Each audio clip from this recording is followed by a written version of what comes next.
Good morning, students. Today we will read chapter 5 Anita and the Honeybees. Anita और मधुमक्खियाँ. Honey and beekeeping have a long history in India. शहद और मधुमक्खियों को पालना की एक लंबी हिस्ट्री है इंडिया में. लंबा इतिहास है भारत में. Honey was the first sweet food tasted by the ancient Indian living in rock shelters and forests. शहद पहला मीठा खाना था एंशियंट पीपल्स के लिए, पुराने समय के लोगों के लिए, जो उनके द्वारा पहली बार टेस्ट किया गया था, जो रॉक शेल्टर्स में रहते थे, पहाड़ियों में रहते थे या जंगलों में रहते थे जो लोग. India has some of the oldest records of beekeeping in the form of paintings by prehistoric men living in rock shelters. Bharat के पास कुछ पुराने रिकॉर्ड हैं, पुराने रिकॉर्ड हैं किस चीज़ के? बी कीपिंग के, मधुमक्खियों को पालने के. किस फॉर्म में है वो? पेंटिंग की फॉर्म में है, जो प्री हिस्टोरिक मैन के द्वारा, पुराने ऐतिहासिक लोगों के द्वारा बनाए गए थे, जो लोग पहाड़ियों में रहते थे. The raw material for production of honey is available free from nature in the form of pollen and nectar of flower. Pollen का मतलब है पराग, नेक्टार का मतलब है अमृत. द रॉ मटेरियल, कच्चा पदार्थ जो है, रॉ मटेरियल जो है, फॉर प्रोडक्शन ऑफ हनी, शहद बनाने के लिए कच्चा जो मटेरियल है. नेक्टार का मतलब फूलों का मधु भी होता है. कच्चा मटेरियल जो है वो किससे मिलता है? फ्री मिलता है, फ्री अवेलेबल है. किसमें? हमारी प्रकृति में. इन द फॉर्म ऑफ, किस रूप में? फूलों के पराग और फूलों के मधु के रूप में. For the pollen and the nectar of flowers. Honey is produce in bee hives. Honey कहाँ प्रोड्यूस होता है, कहाँ बनता है? छत्तों में. Bee hives do not require extra space. मधुमक्खी के छत्तों को एक्स्ट्रा स्पेस नहीं चाहिए, अलग से जगह नहीं चाहिए. The bee keeper needs only to spare few hours in a week to look after his bees. Bee colonies. Bee colonies होती हैं जहाँ पर बीज जो हैं वो इकट्ठी होकर रहती हैं. इन कॉलोनीज में एक रानी मक्खी होती है, बाकी सारे मेल वर्कर होते हैं हज़ारों की तादाद में. एक रानी मक्खी ही सारी कॉलोनी की रक्षा करती है. वो बहुत सारे अंडे देती है और वो सारी कॉलोनी की रक्षा करती है. बी कीपर को ज़रूरत होती है बहुत कम समय की, कम घंटे देने की ज़रूरत होती है अपनी मधुमक्खियों की देखभाल करने की. अभी मधुमक्खियों की जो उन्होंने कॉलोनीज़ बना रखी होती है, उनकी देखभाल करने के लिए बहुत कम घंटों की उनको ज़रूरत होती है. Therefore this can be used as part time business. इसलिए इसको किस तरह यूज़ किया जा सकता है? एक पार्ट टाइम बिजनेस की तरह इसको ट्रीट किया जा सकता है. Bees roam around to collect nectar and pollen. मधुमक्खियाँ इधर उधर घूमती हैं, क्या कलेक्ट करने के लिए? फूलों का मधु और पराग इकट्ठा करने के लिए इधर उधर घूमती हैं. Then how they return to their hive. फिर वो अपने छत्ते में कैसे वापस जाती है? बीज never loss their sense of direction. बीज अपना दिशा ढूंढने का सेंस जो है वो उसको नहीं भूलती. They decide course with the help of sun rays. वो इसको सूर्य की किरणों की हेल्प से, की सहायता से याद रखती हैं. They have an extraordinary smelling power. उनकी स्मेलिंग पावर बहुत अद्भुत होती है. And return to the same box which they leave early in the morning.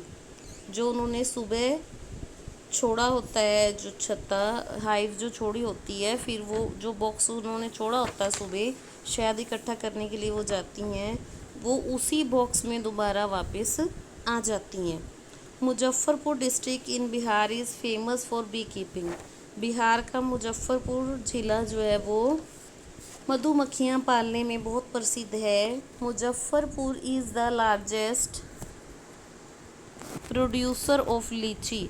Muzaffarpur ज़िला लीची के उगाने में महत्वपूर्ण है। लीची उगाने में सबसे बड़ा है माना जाता है। Litchi blooms in the month of February and March.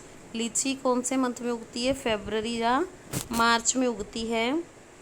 When बीज get maximum pollen and nectar from blooming flowers. तो उस समय में जो मधुमक्खियाँ हैं वो बहुत ज़्यादा मात्रा में पराग और फूलों का मधु इकट्ठा कर लेती हैं। From April to October people take their honey bee to Jharkhand.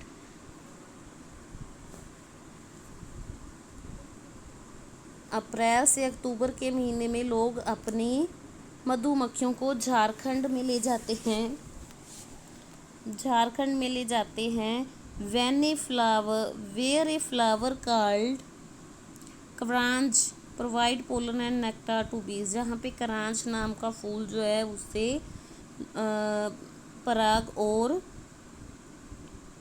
फूलों का मधुमक्खियों को प्राप्त होता है।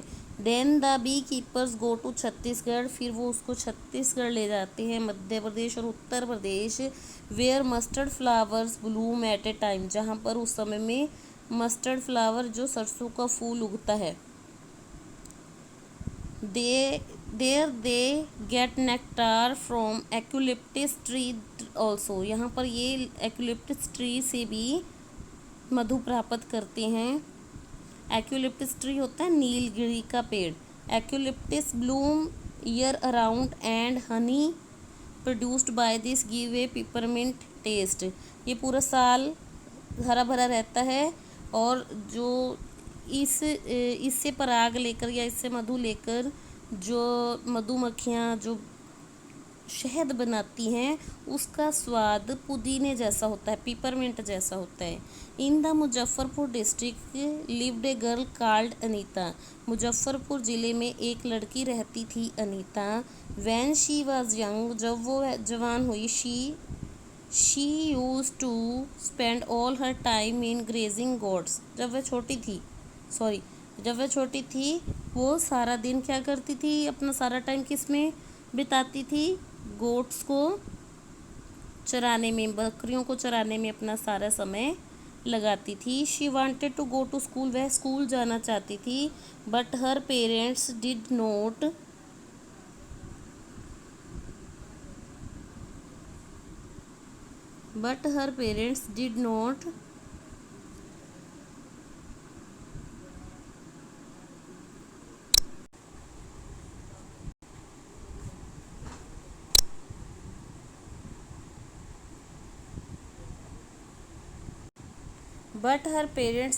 अलाउ। पर उसके पेरेंट्स उसको आज्ञा नहीं देते थे। Because at that time people didn't like that girl should study. क्योंकि उस समय लोग ये नहीं चाहते थे कि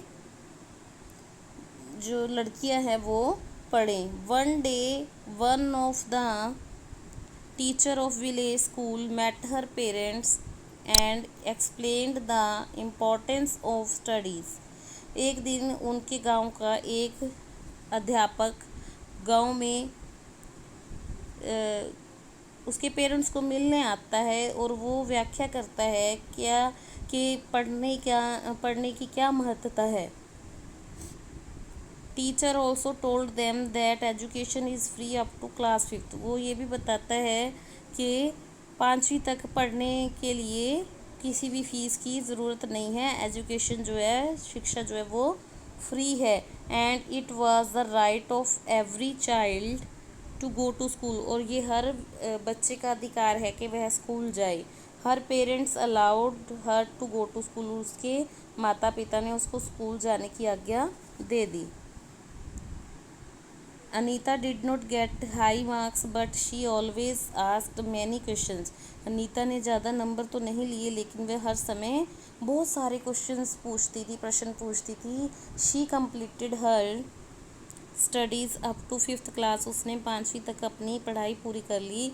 now money was required to pay fees, अब फीस देने के लिए पैसा चाहिए था। अगेन हर पेरेंट रिफ्यूज, इसलिए उसके माता पिता ने फिर से मना कर दिया। But she was determined to study, पर वो अपनी पढ़ाई के प्रति कृत निश्चय थी।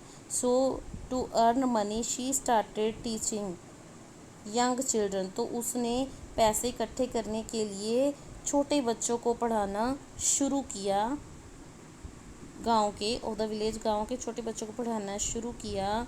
Bye this she was able to continue her studies, इससे वह अपनी जो पढ़ाई को वो जारी रख पाती थी,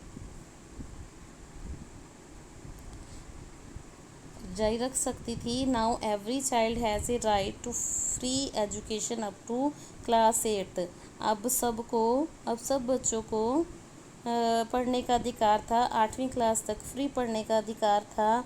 but then also many children do not study, पर कई बच्चे जो हैं वो नहीं पढ़ते। Either they don't want to study, या तो वो पढ़ना नहीं चाहते, और they have some family problems, या उनके घर में कोई प्रॉब्लम होती है। Anita herself started talking to other parents in the village about sending their daughters to school. Anita खुद गांव के और पेरेंट्स से बात करने लगी कि इस बारे में कि वे अपनी लड़कियों को स्कूल भेजें। Now her parents also became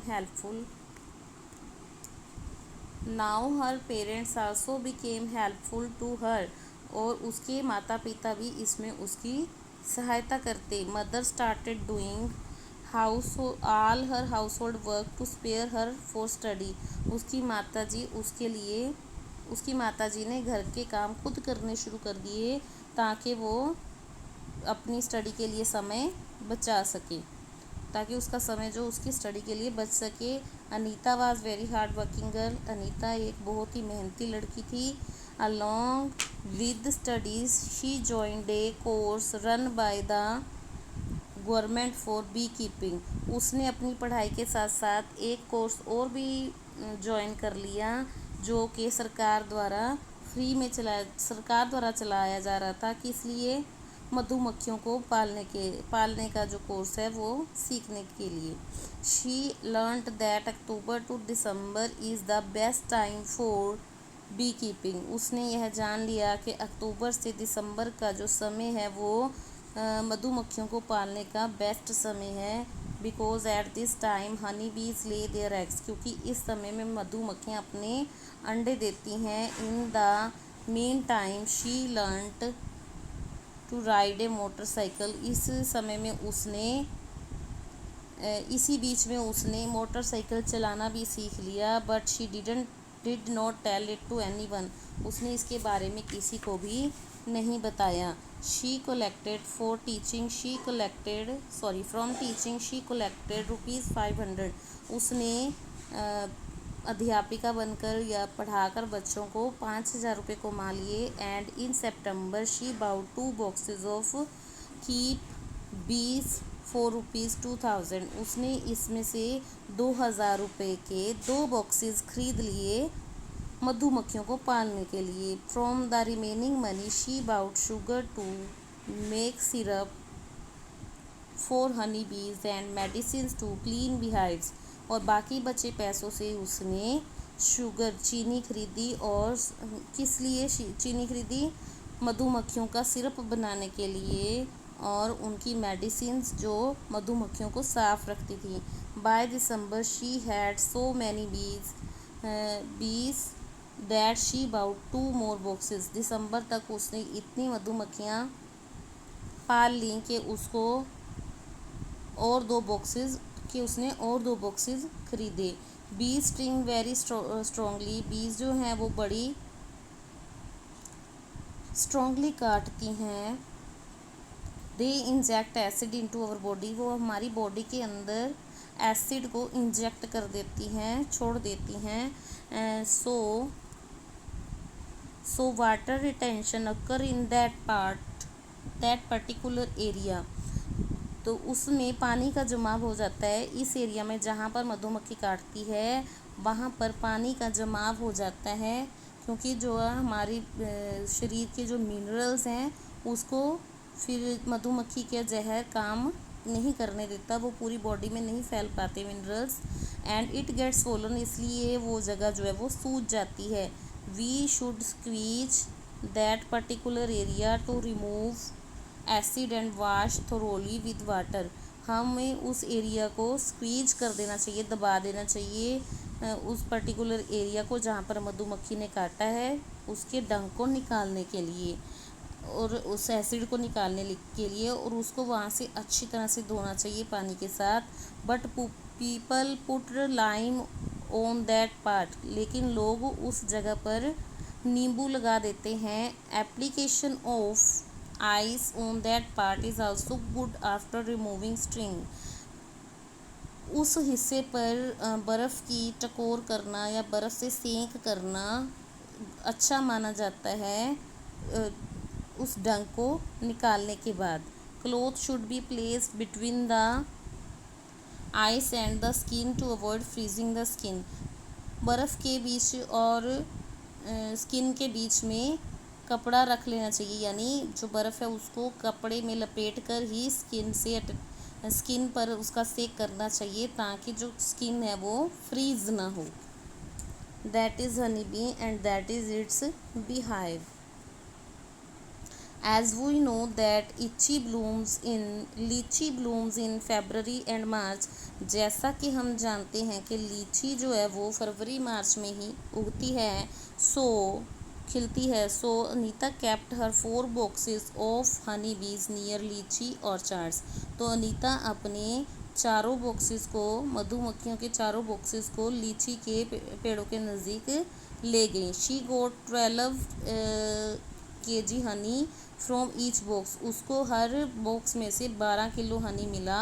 she sold honey at the rate of 35 per kg। उसने 35 रुपये प्रति किलो के हिसाब से उस शहद को बेचा। She got lot of money and bought 16 more boxes. उसको बहुत सारे पैसे मिल गए, उसने बहुत सारे पैसे कमा लिए और इससे उसने 16 और बॉक्सेस खरीद लिए। The total cost of 20 boxes ₹2000। 20 boxes की कुल कॉस्ट थी 2000 ईच बॉक्स की कॉस्ट थी 2000, तो 20 बॉक्स की कॉस्ट हुई 40,000। 2000 into 20, 40,000। Now Anita became a known personality in nearby villages also। अब अनीता जो है एक जानी मानी हस्ती बन गई अपने साथ के गाँव में, साथ वाले कई गाँव में जानी मानी हस्ती बन गई। She goes to all village meetings. वो हर विलेज मीटिंग में, हर गांव की मीटिंग्स में जाती। And talks about the importance of education, और पढ़ाई की महत्ता के बारे में बताती। Some people laugh at her, कई लोग उस पर हंसते। But she continued to do what she want to do, लेकिन वह उस काम को लगातार कंटिन्यू रखती जिस काम को वह करना चाहती थी। आई होप इतना लेसन आपको समझ में आ गया होगा।